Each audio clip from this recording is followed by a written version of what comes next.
అనంతపురంలోని కొత్త ఊరు అమ్మవారి శాలలో ఉన్నటువంటి సంఘం ఏదైతే ఉందో ఇప్పుడు ఉన్నటువంటి అధ్యక్షుడి విషయంలో వారే వయసులు చాలా ఇబ్బంది పడుతున్నటువంటి నేపథ్యం. దాదాపు 16 సంవత్సరాలుగా ఏకఛత్రాధిపత్యంతో ఆయన అధ్యక్షుడిగా కొనసాగుతూ ఎటువంటి లెక్కాచారాలు చెప్పకుండా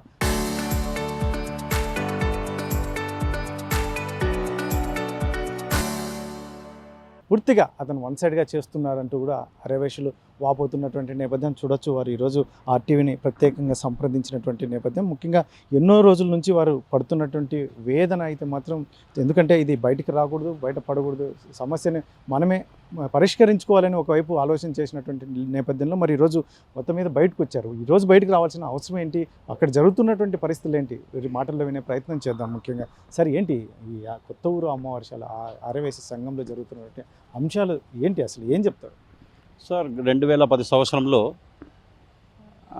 జనరల్ బాడీ మీటింగ్ జరిగింది మాది. అంటే నూతన అధ్యక్షుని ఎన్నిక కార్యక్రమం జరుగుతూ ఉంది. ఆ కార్యక్రమంలో జడ్జిగా వచ్చాడు ఇతను, మచ్చ నరసింహులు అంటే తను జడ్జిగా వచ్చాడు. జడ్జిగా వచ్చి అతని పేరు ప్రకటించుకున్నాడు, నేనే అధ్యక్షుడిగా ఉంటాను అని చెప్పేసి. ఇది ఒక అక్రమంలో అతను ప్రయాణం చేసినాడు. తర్వాత 2010 నుంచి 2026 వరకు అతనే కొనసాగుతున్నాడు. మా బైలా ప్రకారం 3 సంవత్సరాలకు ఒకసారి కార్యవర్గం మార్పు కావాలా. అలాంటి ఇంటి మార్పులు తీసుకోకోకుండా, దానికి సంబంధించిన జమా ఖర్చులు కూడా ప్రజలకు తెలియకోకుండా, కమిటీ మెంబర్లకు తెలియకోకుండా పూర్తి భ్రష్టు పట్టించినారు వ్యవహారాన్ని. ఇది రాబోయే తరాలు కూడా దీన్ని తీసుకుంటే కన్నా చాలా దేవాలయం గబ్బు పట్టిపోతుంది. ఇదంతా ఉండకూడదని చెప్పేసి మీరు అకౌంట్స్ అన్నీ మాకు సబ్మిట్ చేయండి, కార్య నివేదిక చదవండి, ఏం డెవలప్ చేసినారు, ఇన్నాళ్ళ నుంచి వచ్చిన ఈ డబ్బు ఏ విధంగా ఖర్చు పెట్టినారు అనేది మొత్తం మాకు తెలియజేయాలని చెప్పేసి మీటింగ్ పెట్టమన్నాం. తర్వాత కొత్త అధ్యక్షుని ఎన్నిక జరగాలని చెప్పేసి మేము కోరుకుంటున్నాం. సార్, ఓకే, మీరు ఈరోజు చెప్తున్నారు, బాగానే ఉంది. ఈరోజు 2 సంవత్సరాలుగా మీరు ఇంత అన్యాయం జరుగుతుందంటే ఎక్కడ మీరు బయటకు రాలేకపోవడానికి ప్రధాన కారణం ఏంటి? అందులో ముఖ్యంగా ఆయన మీద ఏదైతుందో నరసింహుల మీద మీరు ఏమైనా వ్యక్తిగతంగా ఈరోజు టార్గెట్ చేస్తున్నారా? ఏమైనా చేయలేదండి. అక్కడున్న కార్యవర్గ సభ్యులు ప్రతి సంవత్సరం అడుగుతున్నారు, గత 7-8 సంవత్సరాలుగా అడుగుతున్నారు. అన్న, ప్రజలంతా అడుగుతున్నారు, ఇన్నేళ్లుగా మీరే ఉంటున్నారు, కొత్త వాళ్ళకి అవకాశం ఏంటంటే, ఇప్పుడు దసరా అయిపోయింది, దసరా అయిపోతేనే అకౌంట్స్ అన్నీ అయిపోతానే నేను సబ్మిట్ చేసి నేను దిగిపోతా ఇటు 7-8 సంవత్సరాల నుంచి ఇదే విధంగా చెప్తున్నాడు. ఏ విధంగా మేము చేయమంటారు చెప్పండి? అతను అర్థం చేసుకోవాలి కదా. అది అర్థం చేసుకోకుండా ఊర్లో వాళ్ళందరూ కూడా వ్యతిరేకిస్తున్నప్పుడు ఆయన దగ్గరకు వస్తున్నాడు. అదే టైంలో యూత్లో ఒక రెవల్యూషన్ స్టార్ట్ అయింది. ఇది పద్ధతి కాదు ఇది అనే వచ్చినప్పుడు ఆయన కదులుతున్నాడు. ఇప్పుడు ఇది విషయం అండి. సో ఏం చెప్తారండి ఇప్పుడు ఉన్నటువంటి పరిస్థితుల్లో ఇతను నరసింహులు చేస్తున్నటువంటి యాక్టివిటీస్? ఎందుకంటే గత కొన్ని సంవత్సరాలుగా ఆయనే అధ్యక్షుడిగా కొనసాగుతున్నారని చెప్తున్నారు, కానీ అక్కడ జరుగుతున్నటువంటి యాక్టివిటీస్ సరిగా లేవని ఈరోజు అంటున్నారు. మరి ఎన్ని రోజులు ఏమైంది అసలు? సార్, ఎన్ని రోజుల నుండి మేము ప్రయత్నం చేస్తున్నప్పటికీ కూడా అతనంతా కూడా అడిగిన వాళ్ళని కార్నర్ చేసి వాళ్ళని డివైడ్ అండ్ రూల్ పాలసీతో వ్యవహరించేవాడు. మేము అనేక సందర్భాల్లో మేము దసరా కలెక్షన్లకు పోయినప్పుడు దాతలు ఎవరైతే ఉన్నారో ఆ దాతలంతా కూడా చెప్పేవాళ్ళు, మీరు ఎందుకు ఇన్నేళ్ళ నుండి మీరు అకౌంట్ చెప్పడం లేదు, ఇవన్నీ కూడా మీరు చెప్పాలి కదా అని బయట వచ్చిన క్వశ్చన్స్ మేము రైజ్ చేసి అక్కడ చెప్పినప్పుడు కూడా అతను మమ్మల్ని అందరినీ ఇగ్నోర్ చేసేవాడు. సరే, ఇంకా చేయగలిగింది ఏం లేదని ఇలా రెవెన్యులేషన్ మొదలైనప్పటికి కూడా చెప్పినాడు. దసరా కరెక్ట్ నెల ముందు చెప్తాడు మీటింగ్ అప్పుడు, ఏంపా జనరల్ బాడీ పెడదామా అంటాడు. దసరా నెల టైం ఉంటే కలెక్షన్ చేసేకి పండగ నిర్వహించేదానికి చాలా కష్టం అవుతుంది అన్న. దసరా అయిపోయినాక నిర్వహించాంలేనా అంటాం. అట్లా 5 సంవత్సరాలు అయింది. ఇప్పటికి ప్రతి దసరా ముందు మీటింగ్ జరుగుతుంది, ఇలా చెప్పేస్తూ ఉంటాడు అనమాట. అదే కాకుండా 16 సంవత్సరాల నుండి ఉండటానికి ఒక సంస్థ, అది ఆర్యవైశ్య సంస్థ, రాజకీయాలకు సంబంధించింది కాదు, సేవా సంస్థ. ఆ సేవా సంస్థలో ఎట్లా బైలాస్ ప్రకారం ప్రతి 3 సంవత్సరాలకు ఒకసారి ఎలక్షన్ జరపాలా, ప్రతి సంవత్సరం అకౌంట్స్ వేసి బ్యాలెన్స్ షీట్ వేయాలా, ఇవన్నీ చేయకపోగా ఆడిటింగ్ చేయించాలి. ప్రతి సంవత్సరం అకౌంట్స్ అన్నీ కూడా ఆడిటింగ్, రాబడి ఏంది, ఖర్చు ఏందని ఆడిటింగ్ చేయించాలా. ఇవన్నీ చేయడం లేదు. మా బైలాస్ రిజిస్ట్రేషన్ పద్ధతి ప్రకారము ప్రతి సంవత్సరము ఆడిటింగ్ ఇవ్వకపోగా ప్రతి సంవత్సరం ఇట్లాంటి దారుణమైన కార్యక్రమాలు. అసలు ఇంకా మన 14 సంవత్సరాల నుండి బరెల్ గ్రౌండ్ అనేది ఒకటి స్టార్ట్ అయింది. భారతదేశంలో 14 సంవత్సరాలు కట్టిన బరెల్ గ్రౌండ్ ఎక్కడా ఉండదు. మా అనంతపురం మాత్రమే ఆ చరిత్ర ఉంటుంది. 14 సంవత్సరాల నుంచి కొన్ని స్వచ్ఛంద సంస్థల నుండి, రాజకీయ ఎంపీల నుండి దాదాపుగా 42 లక్షల రూపాయలు ఎంపీ ల్యాండ్స్ రావడం జరిగింది. దాతల నుండి 60 లక్షల రూపాయలు వసూలు చేయడం జరిగింది. చీటీల రూపేణా దాదాపుగా 1 కోటి రూపాయల వరకు దాని పేరు చెప్పి డబ్బులు సేకరించడం జరిగింది. చీటీ దాతలు కూడా మమ్మల్ని ప్రశ్నించారు, అయ్యా మేము చీటీ వేసినాము, మాకు కనీసం ఓచర్ కూడా ఇవ్వటం లేదు, ఎందుకు మేము మా ద్వారా మీకు కమిషన్ రూపం వచ్చిన దానికి మీరు ఓచర్ ఇవ్వాలి కదా, ఎందుకు ఓచర్ ఇవ్వటం లేదని కూడా మమ్మల్ని క్వశ్చన్ చేసినారు. ఇప్పుడు కూడా క్వశ్చన్ చేస్తున్నారు. నిన్న కూడా ఒక సందర్భంలో మిత్రుడు కలిసినప్పుడు ఇదే మాట చెప్పినాడు మాకి. ఆ తర్వాత గుడికి ఒక 5 సంవత్సరాల కింద ఒక దాత 20 లక్షల రూపాయలు అనౌన్స్ చేసి 10 లక్షల రూపాయలు ఇచ్చినాడు. ఇప్పుడు 30% పనులు అయినాయి. అంటే మేమేమంటున్నామంటే ఆయన నిబంధనలకు వ్యతిరేకంగా ఉన్నాడు. ఇది సమంజసం కాదు. కులంలో అందరూ ఉంటారు, అందరూ సేవ చేసి ఉంటారు. ప్రతి ఒక్కరికి అవకాశాలు కల్పించాలా. కొత్త వ్యక్తి వచ్చినప్పుడు కొత్త రకాల ఆలోచన, కొత్త డెవలప్మెంట్స్ జరుగుతాయి. అందరూ 30-40 ఏళ్ళ నుండి మీరు సేవ చేసిన వాళ్ళు ఇక్కడంతా ఉండేది. ఏ ఒక్కరు ఆయన ఎవరైనా క్వశ్చన్ చేస్తే కార్నర్ చేస్తారని అంటారు. ఏంటి ఎవరైనా బెదిరించడం ఇటువంటివి ఏమైనా జరిగాయి? కంపల్సరీగా నేను ఒకసారి నేను క్వశ్చన్ చేస్తే నన్ను కమిటీలో నుండి బయటకు తీసేయాలని ప్రిపేర్ అయినాడు. ప్రిపేర్ అయ్యి మీరు సలహా సంఘ సభ్యుడిగా ఉండండి, చాలా గౌరవమైన పది కదా, సలహా సంఘ సభ్యులు మీటింగులకు కూడా ఇన్వైట్ చేయరు. నన్ను కార్నర్ చేసినారు. నా మీద పోయి ఏమి రాజకీయ నాయకులకు కూడా కంప్లైంట్ చేసినాడు, రఘు ఇట్లా చేస్తున్నాడు అని. కార్నర్ చేస్తూ మరి అనేక రకాలమైన ఇబ్బందులు పెట్టే ప్రయత్నం చేస్తాడు అతను నక్కజిత్తుల వ్యక్తి. కాబట్టి మేమంతా ఈరోజు కులం అంతా కూడా ఎవరైతే డొనేషన్లకు పోయినప్పుడు ఎవరైతే ఇట్లా విమర్శించినారో ఇవన్నీ వాళ్ళంతా క్వశ్చన్ చేస్తుంటే వాళ్ళందరినీ కూడా ఈరోజు మేము సంప్రదించడం జరిగింది. వాళ్ళంతా ముక్తఖండంతో ఆయన మారాలా, ఆయన దిగిపోవాలా, కొత్త అధ్యక్షుడు కావాలా, కొత్త పరిపాలన కావాలా, కళ్యాణమండపం డెవలప్మెంట్ కావాలా. కళ్యాణమండపం చూస్తే బాత్రూమ్లు సరిగ్గా లేవండి. సంవత్సరానికి 60 పెళ్ళిళ్ళు అయ్యే చోట కనీసం 5 పెళ్ళిళ్ళు కూడా కావటం లేదు. ఎంత దారుణం అండి. ఈ దాతలు ఇచ్చిన లక్షల రూపాయలు ఇచ్చిన దాతలు కూడా ఫోటోలు ఉండవు అక్కడ. ఒకవేళ ఇన్ కేసు ఎక్కడైనా చర్చ ఏదైనా ఉంటుందంటే మీ వర్షన్ బాగానే ఉంది, 16 సంవత్సరాలుగా ఎవరైతే ఉన్నారో నరసింహులు గారు ఏకఛత్రాధిపత్యం వ్యవహరిస్తున్నారు అంటున్నారు. మరి ఇన్ని రోజులు మీరు నోరు విప్పకపోతే ఏమంటారు? ఖచ్చితంగా నేను కరెక్ట్గా ఉన్నాను కాబట్టే ఇటువంటి ఎవరు మాట్లాడలేదు, ఈరోజు నన్ను అనవసరంగా టార్గెట్ చేస్తున్నారని ఒకవైపు ఆ వైపు నుంచి వస్తే మీ వైపు సమాధానం ఏముంటుంది? మాకు అతను వ్యక్తిగతంగా మాకు శత్రువు కాదు. మాకు అమ్మవారు గుడి మాత్రమే కాదు, గుడి శ్రేయస్సు మాత్రమే మాకు కావాల్సింది. మీరు ఎక్కడైనా మేము చెప్తున్నాం అబద్ధం అంటున్నారు కదా, బహిరంగంగా మీరు ప్రజల్లో మీరు మీడియా కదండి, మీరు వెళ్ళండి ప్రజల్లోకి, ఆర్వేషన్ కలిసండి, ఒక 4-5 బైట్స్ తీసుకొని. ఇప్పుడు నా దగ్గర ఎట్లా అడుగుతున్నారో మీరు 4-5 బైట్స్ తీసుకోండి. వాళ్ళు చెప్పిందే మీరు నిజం అనుకుని నేను చెప్పింది వద్దు. మీకు తెలిసిన మిత్రులు ఉంటారు కదా ఆర్వేషన్ టౌన్లో, అడగండి పోయి. మేము వద్దుంటున్నామా? నేను చెప్పేది ఇన్ని రోజులు అంటే ఇన్ని రోజులు రెవల్యూషన్కే ఈరోజు శిశుపాలుడికి 100 తప్పులైన తర్వాతే కృష్ణుడు కూడా విష్ణు చక్రం ఇచ్చి చిరచ్ఛేదన చేసిండేది. అట్లా అతని పాపాలు పండినాయి ఈ రోజుకి. అంతకుముందు నాయకులు వాళ్ళని వీళ్ళ పేర్లు చెప్పి వాళ్ళ పేర్లు చెప్పి అందరినీ భయభ్రాంతికమో ఏమో పెద్ద శక్తి అతను అని ఒక ఆలోచన ఉండేది అందరికీ. ఎందుకు మనకెందుకు తలకాయనప్పుడు మనం వ్యాపారాలు చేసుకునే వాళ్ళమని. మరి ఈరోజు కులమంతా చైతన్యవంతులైనందుకే ఈ పరిస్థితి వచ్చింది. ఈరోజు అవకాశం వచ్చింది, ఈరోజు అతను దింపాలా. ఎంతకాలం 16 ఏళ్ళు ఏమన్నా ఉండేదానికి అతను ఏమన్నా వాళ్ళ కుటుంబం నిర్మించిన అమ్మవారు కూడా, వాళ్ళ కుటుంబం నిర్మించిన ఏమన్నా దేవాలయమా? కాదు కదా. మరి వెనక సేవలు చేసిన వాళ్ళందరికీ అవకాశం అర్హత ఉంటుంది కదా చేయనీకి, లేకపోతే అధ్యక్ష పదవి ఎన్నుకునేకి. ఎందుకు మరి అతను దిగకుండా మొండిగా వ్యవహరిస్తున్నాడు? ఏమంతా మనుషులను కదా మేము సేవ చేసిన వాళ్ళు ఇట్లా వాళ్ళంతా ఇట్లా అన్యాయమైన పద్ధతిలో అతను అధిష్ఠించి పదవి ఈరోజు మళ్ళా నేను చర్చ అని చెప్పుకుంటున్నాడు. ఎట్లా చెప్తారా అతను? మేము అడిగే క్వశ్చన్లు 100 ఉన్నాయి. ఇంకా మొదలు ఇప్పుడు ఇది 100 క్వశ్చన్లు ఉన్నాయి, అన్నీ బయటకు వస్తాయి. మీరు మా సంప్రదించండి. అతని దగ్గరికి పోయి అడిగి మళ్ళీ మా దగ్గర రండి. మేమేందో చూపిస్తాం, మేమేందో చెప్తాం, ఏం జరుగుతుందో ఎక్కడ జరుగుతుందో ఎవిడెన్స్తో సహా అన్నీ చూపిస్తాం. ఏం చెప్తారండి? మీరు కూడా ఈ సంఘంలో కీలకంగా వ్యవహరిస్తున్నారు. మొత్తానికైతే మాత్రం ఇప్పుడున్నటువంటి 16 సంవత్సరాలుగా ఎవరైనా కూడా మాట్లాడే 16 సంవత్సరాలుగా జరుగుతున్నటువంటి ఈ కార్యక్రమాలను ఎందుకు నిలదీయలేదు? ఎందుకంటే ఇప్పటి వరకు కూడా మీరు ఎక్కడ రోడ్డు ఎక్కిన ఇది లేదు, లేదంటే కంప్లైంట్ మీరు ఇంటర్నల్గా ఏం చేసుకున్నారేమో తెలియదు, ఈరోజు రోడ్డు ఎక్కారు. దీనికి ప్రధాన కారణం ఏమంటారు? సార్ మా వయసులో ఏ చిన్న విషయానికైనా పెద్ద విషయానికైనా మేము బయటికి రామండి. సామాన్యంగా మేము బయటికి రాము. మా వయసులో ఏదైనా కానీ చిన్న గొడవ పెద్ద గొడవ ఇంట్లో తల్లి పిల్లలాగా కూర్చొని మేము సర్దిద్దుకొని చేసుకునే వాళ్ళము. సో అలాగా మా పెద్దలు కూడా దాదాపు ఇతను 16 ఏళ్ళు అంటే దాదాపు ఒక 6 ఏళ్ళ తర్వాత కూడా 10 సంవత్సరాల నుంచి మా వాళ్ళందరూ చెప్తూనే వస్తున్నారు, లెక్కచారం పెట్టండి, జనరల్ మీటింగ్ పెట్టండి, సంవత్సరానికి ఒకసారి లెక్కచారం చూపించండి అడుగుతూనే వస్తున్నారు. ఆయన దాన్ని దాటి వేస్తూ ఈ రోజు వరకు ఇలా వచ్చాడు. కానీ మధ్యలో కొంతమంది గట్టిగా పోరాడిన వాళ్ళని కూడా బెదిరించడము, అంటే కొన్ని ఆయన శక్తులు ఉపయోగించి వాళ్ళని బెదిరించి వాళ్ళని గుడి వరకు రానికోపోవడము, ఇలాంటివి చాలా చేశాడు. అంటే ఆయన వెనక ఏదో శక్తి ఉందేమో అన్నంత ఒక ఆలోచనతో ప్రతి ఒక్కరు ఆయనకు భయపడుతూ వస్తూనే ఉన్నారు. కానీ ఎల్లకాలం ఇలా భయపడుకోవడం కరెక్ట్ కాదు కదండి. ఇది మా ఒక్కరి గుడి. ఒక్క వైశ్యుడు 51 రూపాయలు కట్టిన ప్రతి ఒక్క వైశ్యునికి హక్కు ఉంది గుడి మీద.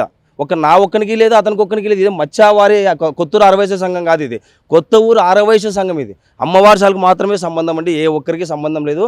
ప్రతి ఒక్కరు మనం 51 రూపాయలు ఇల్లు వర్షం తగ్గట్టిన ప్రతి ఒక్కరికి ఇది సంబంధమే. అంటే నన్నే రీసెంట్గా కూడా నన్ను బెదిరించారు. ఇలా అడుగుతుంటే నీకు ఆరవైశ్య సంఘంలో పదవి ఇస్తాము, నువ్వు సైలెంట్గా ఉండు, మేము చెప్పినట్టు విను, లేదంటే ఎస్చేసి కేసులు పెడతారని రకరకాలుగా భయాలు చేయాలని చెప్పి చేస్తున్నారు వాళ్ళు. అంటే మీకు ఆర్యవైశ్య సంఘము మీకు సంబంధం, ఎస్సీ ఎస్టీ సంఘాలు కేసులు ఇటువంటివన్నీ ఏ రకంగా అతను మాట్లాడి ఎందుకు? అంటే సార్ ఎందుకు చెప్తున్నామంటే మా వయసులు అంటే మా వయసులు మేము ఎవరెవరికి అంటే వాళ్ళు మాకు కానీ మేము వాళ్ళకి కానీ ఎవరికి భయపడము. అంటే మేము న్యాయంగా పోతాం, న్యాయపరంగా ముందరికి వెళ్తుంటాం కాబట్టి.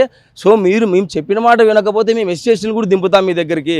వాళ్ళని దింపి కేసులు పెడితే మీరు ఇండ్ల నుంచి బయటికి రాలేరు. సో మీరు ఇంకా చాలా ఘోరంగా మాట్లాడారండి. అవన్నీ ఇంకా మీడియా ముందు కూడా నేను చెప్పేంత పరిస్థితి లేదంటే అంత ఘోరంగా మాట్లాడుతున్నాడు. ఆ మాటలు మాట్లాడకూడదు.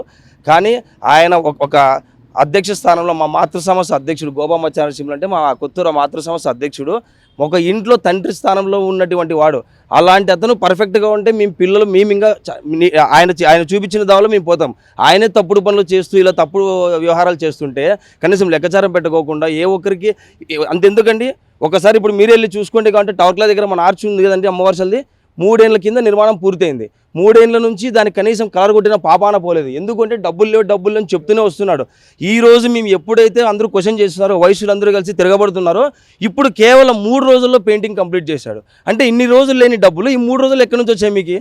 బట్ ఇంకొకటి అడుగుతున్నా, శ్మశానం 14 ఏళ్ళ నుంచి జరుగుతుంది. శ్మశానం మన 6 రోడ్లో హరిశ్చంద్ర ఘాటు 14 ఏళ్ళ నుంచి జరుగుతుంది. ఆ రోజు నుంచి కూడా ఈ రోజు వరకు దాన్ని కనీసం ఓపెనింగ్ చేసిన పాపాన పోలేదు. ప్రతి ఒక్క ఎంపీ గారి నిధుల నుంచి కానీ, ఒక ప్రైవేట్ సంస్థల నుంచి కానీ, మా ఆర్యవైశ్యుల నుంచి లక్షలు వసూలు చేశారు. లక్షలు వసూలు చేశారు. చేసిన తర్వాత దాన్ని కనీసం ఈ రోజుకి ఓపెనింగ్ చేయలేదు. ఇప్పుడు ఎప్పుడైతే మేము రెవల్యూషన్ ఈ నెల నుంచి స్టార్ట్ చేస్తున్నామో ఇప్పుడు ట్రైలర్ అని చెప్పి అప్పటికప్పుడు దాన్ని అంటే ఇలా ఏం చేస్తాడంటే ఏదైనా ఒక ప్రెజర్ పెడితే రావడము, హంగామా హాట్ బుట్ అని చెప్పి హంగామా చేయడం, వెళ్ళిపోవడం. అంటే ఇదేనా? అంటే మేము క్వశ్చన్ చేస్తుంటే మీరు పని చేస్తారా? అంటే చేయరా మీరు? ఇది కరెక్టేనా? ఇది అసలు మీరు ఒక కొడుక్కి సంబంధం చూసేకపోయి తండ్రి పెళ్లి చేసుకున్నాడు. ఇతను ఎగ్జాంపుల్ చెప్తాను. ఎందుకంటే ఇతను జడ్జిగా వచ్చాడు. ఇతను జడ్జిగా వచ్చి గతంలో ఇతను జడ్జిగా వచ్చి వాళ్ళని ప్రెసిడెంట్గా ఎవరైతే ట్రై చేస్తుంటారో వాళ్ళని ఇతను నిలబెట్టేది పోయి వాళ్ళని పక్కన పెట్టి ఇతని పేరు ఇతనే సొంతంగా డిక్లేర్ చేసుకొని ఏకఛత్రాధిపతిగా ఆ రోజు నుంచి ఈ రోజు వరకు ఒక ఎలక్షన్ కూడా పెట్టుకోకుండా కంటిన్యూగా ఇతనే ప్రెసిడెంట్ అవుతున్నాడు. ముఖ్యం మీద ఇప్పుడు ఏం చెప్తారు? ఇప్పుడు అతనికి ఇది ఒక ఆదాయ వనరుగా మారిందంటారా? మొత్తం ఈ సంఘం అధ్యక్షుడిగా కొనసాగాలంటే ఆయనకి ప్రధానంగా ఈ డబ్బే పరమావధిగా పనిచేస్తున్నారు. సార్ మాకి అంటే కొన్ని చూడండి మాట్లాడకూడదు అంటారు, కొన్ని చూడండి చెప్పకూడదు అంటారు. కానీ ఈరోజు ఈ రెవల్యూషన్తో మాకు కొన్ని ఫోన్లు వస్తున్నాయి, కొన్ని చెప్తున్నారు. ఏమంటున్నారంటే ఇతనికి బయట చాలా వరకు అప్పులు ఎక్కువ ఉన్నాయి, ఈ గుడిని అడ్డం పెట్టుకొని దాన్ని మేనేజ్ చేసుకుంటూ పోతున్నాడు. ఎవరైనా ఏదైనా క్వశ్చన్ చేస్తే వాళ్ళని బెదిరించడము, వాళ్ళని చంపుతాం నరుకుతాం బెదిరించడం, ఇలాంటివి ఎక్కువ చేస్తున్నాడు. సో ఇప్పుడు ఈ పదవి దిగితే ఇతనికి ఈ బయటవన్నీ చుట్టుముట్టుతాని ఒక భయంతో ఈరోజు ఆ పదవి దిగకోకుండా ఆ సీటుని ఫెవికల్ వేసుకొని కూర్చున్నాడు ఇతను. అంటే మరొక అంశం బాగా చర్చ ఉన్నది. ఎందుకంటే ఇతనికి ఏదైనా సమస్య వచ్చిందంటే పొలిటికల్గా కూడా సపోర్ట్ తీసుకుంటాడు అంటారు. మీరు పొలిటికల్ లీడర్కి ఏం చెప్తారు అసలు? సార్ వాస్తవంగా చెప్పాలంటే బయట అయితే ఇలా జరుగుతుంది, రూమర్ జరుగుతుంది. రూమర్ ఏం కాదు, ఒకప్పుడు చేయాలని చేస్తున్నాడు. కానీ సార్ ఈయనకి ఎవరైతే ఒకప్పుడు ఎమ్మెల్యే గారు కానీ సపోర్ట్ చేశారో వాళ్ళు నిజంగా చెప్తున్నా చాలా మంచి వాళ్ళు. మన అనంతపురం జిల్లాలో ప్రతి ఒక్కరికి వాళ్ళ గురించి తెలుసు. వాళ్ళు ఎప్పుడే కానీ ఇలాంటి విషయాలకి ఎప్పుడైనా ప్రోత్సహించరు. వాళ్ళు నిజంగా ఇలాంటి వాళ్ళు వయసులో ఎలా ఉన్నారని ఇంకా వాళ్ళు క్వశ్చన్ చేస్తారు. కానీ ఇతను అలాంటి వాళ్ళు నా వెనక ఉన్నారనక అందరికీ చూపించి భయపెట్టిస్తున్నాడు అంతే తప్ప ఇతనికైతే అలాంటి వీళ్ళకి ఎవరు సపోర్ట్ చేయరు. ఇలాంటి విషయాలకి ఏ ఒక్క రాజకీయ నాయకుడు కూడా ఒక గుడి నాశనం కోసం ఎవరు సపోర్ట్ చేయరు. నెక్స్ట్ ఏం చేయాలంటున్నాం? మీ యాక్టివిటీస్ ఎలా ఉండబోతున్నాయి? ముఖ్యంగా ఆయన ఒకవేళ అధ్యక్షుడిగా దిగకపోతే మీ యాక్టివిటీస్ ఎలా ఉండబోతుంది? సార్ మేము ఇప్పుడైతే ఒకటే కోరుకుంటున్నాము, మాకు ఆయన మా అమ్మవారికి ఎవరైతే ప్రతి ఒక్కరు చందా రూపంలో డబ్బులు ఇస్తున్నారో ఆ డబ్బులు మొత్తం వివరాలని మాకు తెలియజేయాలా. ఏమైతే కలెక్షన్ చేశాడో, ఏదైతే ఖర్చు పెట్టాడో, నువ్వు 100 రూపాయలు బ్యాలెన్స్ చూపించండి, మాకు అవసరం లేదు. మాకు బట్ అయితే పర్ఫెక్ట్గా విత్ ఆడిట్. ఇంకోటి ఏం చెప్తున్నానంటే 16 ఏళ్ళ కింద వరకు ప్రతి సంవత్సరం ఆడిట్ చేయించేవాళ్ళు. ఆడిటర్తో ఆడిట్ చేయించి దాన్ని ఓకే చేసిన తర్వాతే మన కమిటీ వాళ్ళకి చూపించేవాళ్ళు. ఇతను వచ్చిన తర్వాత 16 ఏళ్ళ నుంచి ఏ ఒక్కరోజు కూడా ఆడిట్ చేయించలేదు. మీరు కావాలంటే చేయించారంటే చూపించామంటే అతను ఏం చెప్తే అది వింటాను నేను. 16 సంవత్సరాల నుంచి ఏ ఒక్కరోజు ఆడిట్ చేయించిన దాఖలాలు లేవు ఇతనివి. 10 సంవత్సరం నుంచి. ఎందుకంటే ఈయన వచ్చిన తర్వాత 3 years 6 years తర్వాత ఒకసారి మీటింగ్ పెట్టాడు. ఆ ఒక్కరోజు తప్ప అప్పటి నుంచి ఇప్పటికి 10 సంవత్సరాలు 11 సంవత్సరాలు అవుతుంది. ఏ ఒక్కసారి కూడా యాడ్ చేయించలేదు ఇతను. కనీసం ఇతను కమిటీలో ఉన్న సభ్యులకు కానీ ప్రధాన కార్యదర్శికి కానీ వీళ్ళకి కూడా ఎవరికే కానీ కనీసం ఇతను క్లారిటీ చెప్పడు. అంటే ఇతను ఏం చెప్తే అతని దగ్గర డబ్బు ఉంటుంది, ఇతను ఏం చెప్తే అదే జరుగుతుంది అనమాట. సో అలా వ్యవహరిస్తాడు. కానీ భవిష్యత్తులో ఇతను మాత్రం మాకు లెక్కచారాలు చూపించుకోకుండా ఇతను దిగి నూతన అధ్యక్షుడిని అతను గౌరవంగా ఎన్నుకుంటే మేము కూడా అతన్ని గౌరవంగా మేము ఇంటికి పంపిస్తాం. లేదు కాదు నేనే ప్రెసిడెంట్గా ఉంటాను అంటే మాత్రం మేము ఏ రకంగా పోరాటానికి కానీ ధర్నాకి కానీ గుడి ముందరే ధర్నా చేస్తాం. మా వయసులందరితో 2000 మంది వయసులతో వచ్చి మేము వాళ్ళ ఇంటి ముందర కూర్చుంటాం, ఆ గుడి ముందర కూర్చొని ధర్నా చేస్తాం. దీంట్లో ఎటువంటి ఇది లేదు. ఏం చెప్తారండి మచ్చ నరసింహులు చేస్తున్నటువంటి యాక్టివిటీస్ వల్ల పూర్తిగా ఏదైతే ఆర్యవైశ్య సంఘం, కొత్తూరు ఆర్యవైశ్య సంఘం సభ్యులు చాలామంది డిస్టర్బ్ అవుతున్నారు అనేది ఒకటి. దీన్ని మీరు ఒక సభ్యునిగా ఏం చెప్తారు? ఒక అధ్యక్షుడిగా ఇతను రావడం జరిగింది 25 సంవత్సరాల క్రితం. 25 సంవత్సరాల క్రితం వచ్చిన తర్వాత ఆ 3 సంవత్సరాలు అంతకున్నటువంటి అధ్యక్షుల వారు ఎవరైతే ఉన్నారో వారు ఏ పద్ధతులు చేస్తున్నారో అదే పద్ధతిని చేస్తూ ఆ 3 సంవత్సరాల తర్వాత జరిగినటువంటి సర్వసభ సమావేశంలో జమా ఖర్చులు ఏవి కూడాను చూపించకుండా అతను ఆ యొక్క జనరల్ బాడీకి ఒక ముఖ్యమైన వ్యక్తిగా ఉంటూ అధ్యక్షుడు ఉండి నిర్వహించాలి. అది అలా నిర్వహించకుండా నాకు వేరో అలా ఏదో అవసరమైన పని ఏర్పడింది నేను రాలేకపోతున్నా అని చెప్పేసి అప్పటికప్పుడు సభలో ఉన్నట్టు వాళ్ళందరికీ ఫోన్ చేసి చెప్పేసి అతను రాకపోవడము, ఆ జమా ఖర్చులన్నీ అప్పటికప్పుడు ఉన్నటువంటి వాళ్ళు చూసుకొని అప్పటికప్పుడు దాన్ని సమర్థించుకోవడం జరిగిందన్నమాట. ఒక అధ్యక్షుడిగా ఉండిన తర్వాత ఆ యొక్క సర్వసభ సమావేశానికి వచ్చేసి ఒక పద్ధతిగా ఉన్నటువంటి కార్యదర్శి నివేదిక జమా ఖర్చులు కానీ తెలియజేసి నూతన అధ్యక్షుని ఎన్నిక కార్యక్రమం ఉన్నప్పుడు కూడాను అతను ఆధ్వర్యంలో నిర్వహించి అతను ఆ బాధ్యతలన్నీ అప్పగించి బయటికి వెళ్ళేటువంటి పరిస్థితి అలా ఉండి చేయాల్సినటువంటి వ్యక్తి అలా ఏమి చేయకోకుండా ఆయన వెళ్ళిపోయిన తర్వాత మళ్ళీ 16 సంవత్సరాల క్రితము ఆ యొక్క మాజీ అధ్యక్షుల వారు ఎవరైతే ఉన్నారో ఆల్రెడీ ఒక వ్యక్తిని తయారు చేసిన తర్వాత కూడా రేపు అధ్యక్షుడు అవుతాడని చెప్పిన తర్వాత కూడాను ఇతను వెళ్ళి అందరినీ ఒక కన్విన్స్ చేసుకొని ఒక జడ్జిగా వచ్చి మరి 16 సంవత్సరాల క్రితము ఇతను ఎలక్ట్ అయ్యి ఈ 16 సంవత్సరాల నుంచి ఈ విధంగా కొనసాగడం జరుగుతోంది. అతను ఎప్పుడైతే జనరల్ బాడీ పెట్టి మనం దిగిపోవాలి అనేటువంటి సమయంలో కరెక్ట్గా ఆ యొక్క దేవాలయం సంబంధించి నిర్మాణ కార్యక్రమం ఏదో ఒకటి స్టార్ట్ చేయడం జరుగుతుంది. ఆ నిర్మాణ కార్యక్రమం చేసిన తర్వాత జనరల్ బాడీ అంటే సరే ఇదొకటి ఓపెన్ చేసి ఇదొకటి మనం కన్స్ట్రక్షన్ చేసి ఈ యొక్క పని ముగించేసి మనము దిగిపోవడం జరుగుతుంది అని చెప్పడం జరుగుతుంది. అది 3 సంవత్సరాలు పడుతుంది. ఆ 3 సంవత్సరాలు మళ్ళీ సర్వసభ్య సమావేశం దగ్గరకు వచ్చేటప్పటికి మళ్ళీ ఇంకొక కార్యక్రమాన్ని స్టార్ట్ చేయడం జరుగుతుంది అనమాట. ఇలా ప్రతి సంవత్సరం 3 సంవత్సరాల కోటి ఏదో ఒక చిన్నది నిర్మాణ కార్యక్రమం నిర్వహించడము, ఈ యొక్క సర్వసభ్య సమావేశాన్ని పోస్ట్పోన్ చేయడము ఈ జరుగుతూ ఇతను కంటిన్యూగా అవుతున్నాడు. దీంట్లో కూడా మార్పు తీసుకురావాలని చెప్పేసి దీంతోపాటు 30 సంవత్సరాలు 40 సంవత్సరాలు ఒక సాధారణ కార్యకర్త నుంచి ఉన్నటువంటి వ్యక్తులు ఉన్నారు. వారు కూడా అధ్యక్ష పదవిని ఏర్పాటు చేసి వాళ్ళు కూడా ఇంకా దేవాలయ అభివృద్ధికి, కళ్యాణ మండపం అభివృద్ధికి, కులాకు సంబంధించినటువంటి అవసరాలు ఏవైతే ఉన్నాయో అవి కూడా అభివృద్ధి చేసేదానికి అవకాశాలు కావాలని చెప్పేసి మేమంతా ఒక డిమాండ్ చేస్తున్నాము. కాబట్టి మా మనవిని అతని ఆలకించి ఇప్పటికైనా అతను సవినీయంగా తప్పుకొని కులాని గౌరవ మర్యాదలు, సంఘ గౌరవ మర్యాదలు అన్నీ కాపాడి అతను విరమించుకోవడానికి చెప్పేసి మేము ఆశిస్తున్నాం. ఏదైతే అనంతపూర్లోని కొత్తూరు అమ్మవారి శాలలో జరుగుతున్నటువంటి ఆకృత్యాలు దాదాపు 16 సంవత్సరాల క్రితం తనంతకు తానుగా ఏదైతే అధ్యక్ష పదవి తీసుకున్నటువంటి మచ్చ నరసింహులు అయితే మాత్రం ఈరోజు ఆయన చేస్తున్నటువంటి ఆకృత్యాలని నేను తట్టుకోలేక ఇన్ని రోజులైతే మాత్రం ఒక కులంలో ఎవరికి మాకు చెడ్డ పేరు రాకూడదు. ఎందుకంటే ఎటువంటి చిన్న సమస్య అయినా పెద్ద సమస్య అయినా మేము ఇంటర్నల్గా అది అడ్జస్ట్ చేసుకుంటాం. కాకపోతే మాత్రం ఈరోజు మా చేయని ప్రయత్నం అంటూ లేదు. కాబట్టి ఈరోజు తీరని పరిస్థితుల్లోనే ఈరోజు ఏకంగా రోడ్ల మీదకి వచ్చి అందులో ముఖ్యంగా మీడియా దగ్గరికి రావాల్సిన పరిస్థితులు ఏర్పడ్డాయి అని చెప్తున్నటువంటి నేపథ్యంలో ఒకటే వాళ్ళు కోరుతున్నది. ఎందుకంటే ఇన్ని రోజులు ఒక 16 సంవత్సరాల క్రితమే ఒక ఆడిట్ అనేది ప్రతి సంవత్సరం ఉండేది. ఈ 16 సంవత్సరాల కాలం నుంచి ఎటువంటి ఆడిట్ జరగట్లేదు. ముఖ్యంగా ఏదైతే ఉందో దాతలు ఉన్నారు, చాలామంది సర్వీస్ చేసే వాళ్ళు ఉన్నారు. ముఖ్యంగా మొదటి నుంచి సర్వీస్ చేస్తున్నటువంటి వ్యక్తులు కూడా అధ్యక్ష పదవులు కావచ్చు, లేదంటే అనేక రకమైనటువంటి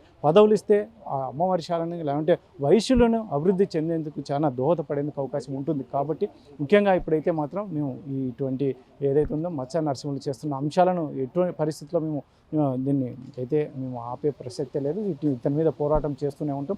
ముఖ్యంగా రాబోయే కాలంలో అతని ఏదైతే ఉందో అమ్మవారి శాల దగ్గర వేలాది మందితో నిరసన కార్యక్రమాలు చేయడానికి కూడా సిద్ధంగా ఉన్నామని ఆర్యవైశ్య సంఘం నాయకులు చెప్తున్నటువంటి పరిస్థితి.